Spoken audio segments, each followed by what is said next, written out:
How does truth lift the weight of the world off of your shoulders?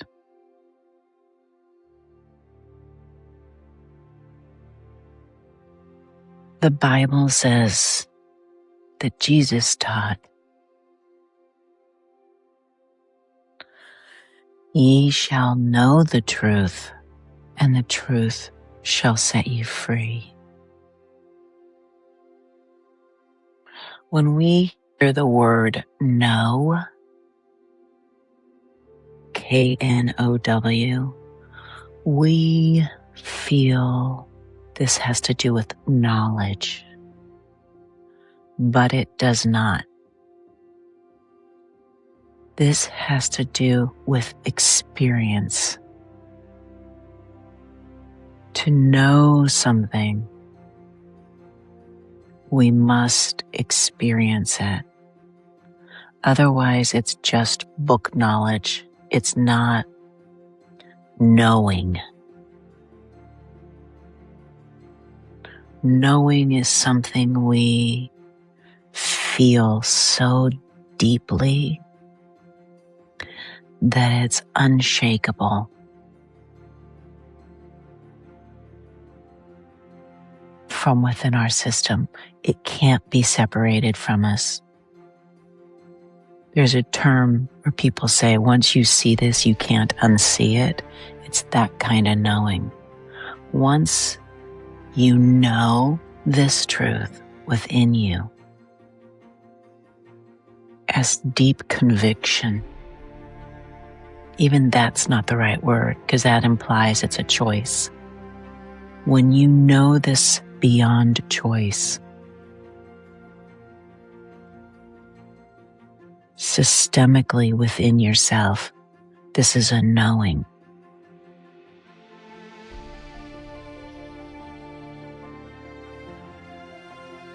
Then we are set free.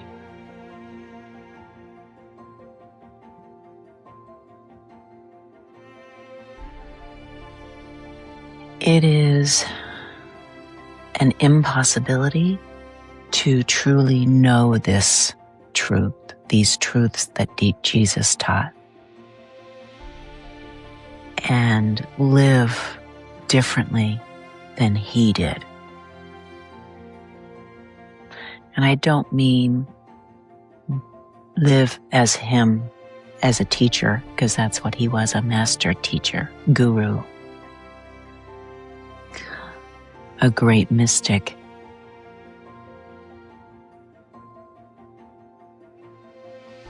But to walk this earth as he did, as a benefaction to all that came in within his consciousness.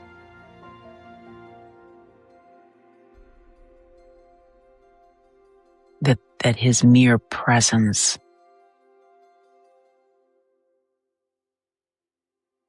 extended to others and performed miracles. Didn't perform miracles because it was some magic trip, but performing miracles because life is a miracle. God is whole and complete. God is health and prosperity. God is love and peace. This is from where we came. This is our creator. Not as a human creates. God as a means of articulating the unknowable, mentally, cognitively unknowable process of creation from which all has arisen.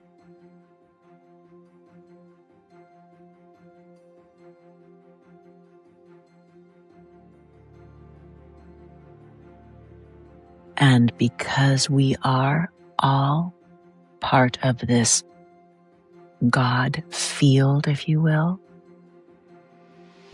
I use the term field because now quantum physics, quantum mechanics, quantum theories are extending to help us understand that there is, for a lack of better term, because I am not a scientific person, so I'll paraphrase as I understand, a field around us. I call it the field of peace. And that field is, we play in that field.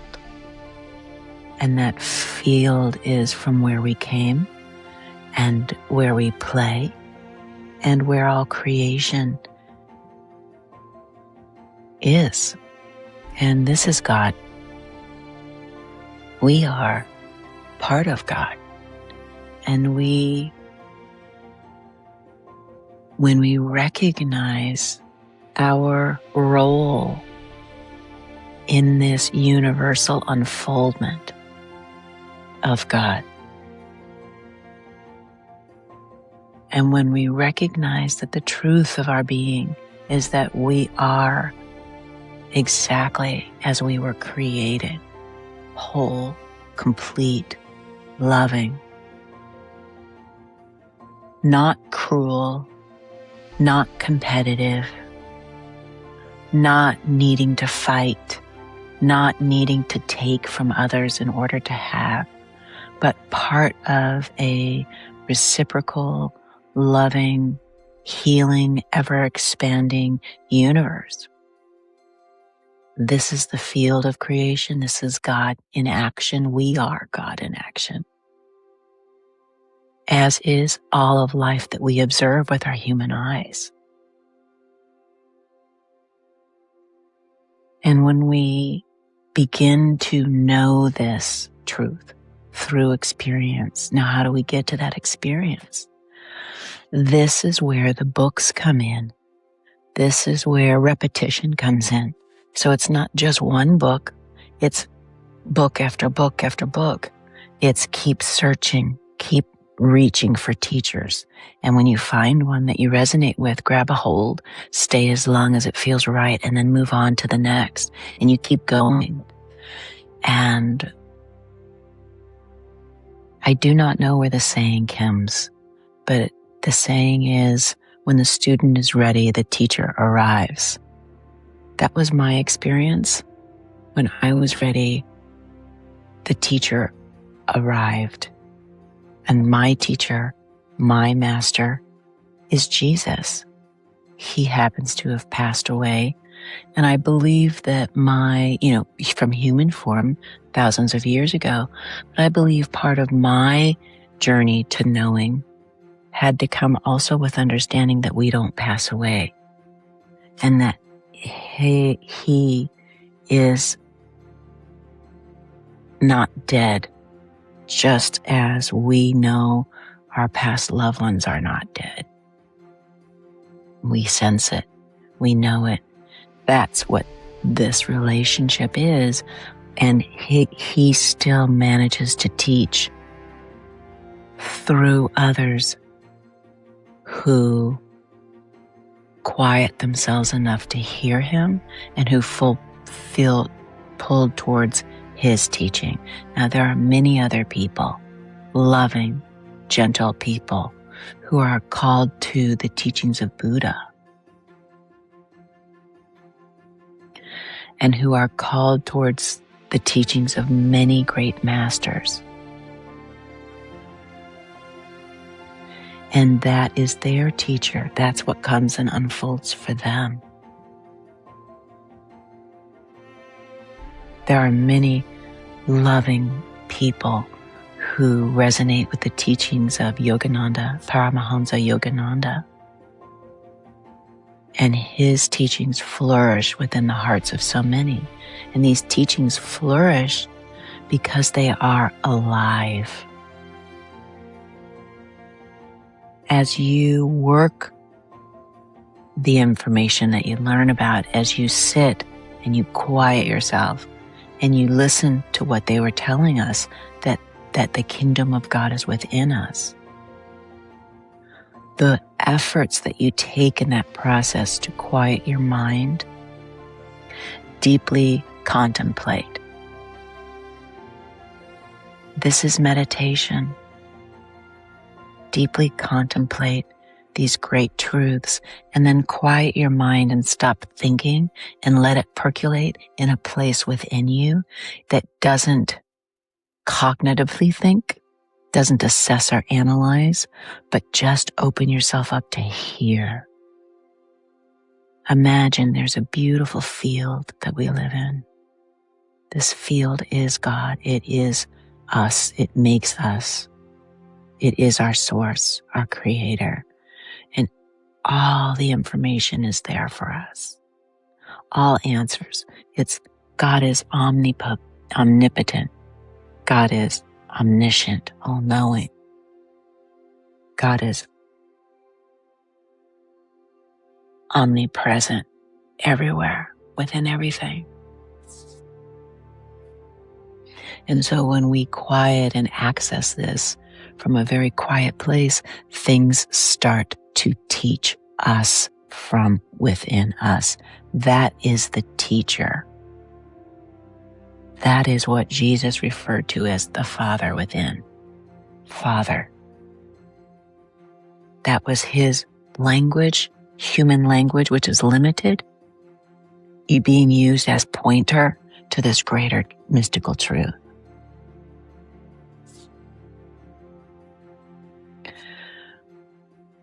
This conversation, this talk that I'm recording right now, was all started because of A Course in Miracles, lesson 94.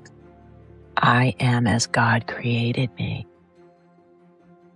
And as I was reading this lesson,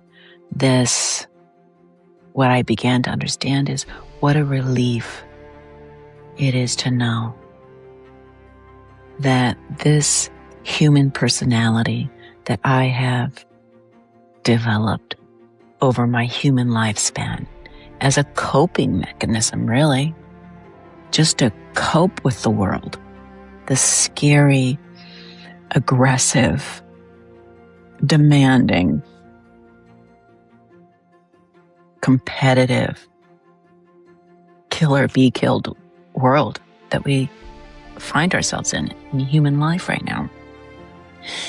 And realize, wait a second, none of that which I created for myself, this personality, this persona, what I think I am, has hurt, could hurt, will ever change, has ever touched in any way how God created me. And now, every time I say something about me, automatically, and this has taken years to get to this, but I want to share it with you. It's taken years, but automatically when I say, let me be clear, when I say the word God, I am understanding that this is this field of creation, field of possibility from which we come, which created us, and from which we get to experience the life that we're in now. And as we exit this physical form, this is what we call heaven. What we call the beyond. And so for me, when I use that term God, that's what it means. It means this unknowable field of love, which is ever pointing us in the correct direction for fulfillment of its self. And why is that so important? Because we are its self. We comprise its self. And when we begin to understand that our function is to fulfill our piece of self-realization, we begin to be able to step back and allow this unfolding to occur. Our particular contribution to this unfolding is twofold. There's going to be parts of us that have particular skills and capabilities and capacities. So this is the human part of us. We have certain talents. All of our talents are different. And then there's the spiritual part of us where when we begin to listen and allow our spiritual DNA to unfold. Now listen, DNA happens whether we know it or not, and DNA unfolds whether we agree with it or not. Spiritual DNA is unfolding whether we are getting along with it or not. And the not getting along, the not understanding, the not going in the flow of it, there's the resistance, there's the pain, the suffering, and the unnecessary human activity. When we step back and we realize I am created, I am as God created me. I am that. You are that. We are that. The weight falls off of our shoulders. It's not our unfolding, you see. It is the great unfolding that we are, and not just a part of. We're not an insignificant part of this unfolding. We are absolutely necessary to the success of this unfolding. And when we step back and we allow this unfolding and we behold this unfolding as it occurs, that is where peace lives. And that's where the peace that passes all understanding is. Because it makes no human sense to say, let me pull back, let me not plan, let me be, let me listen and follow this guidance from within. And the weight falls right off your shoulders as you realize you were never responsible for all of it. You just aren't, and you are not alone.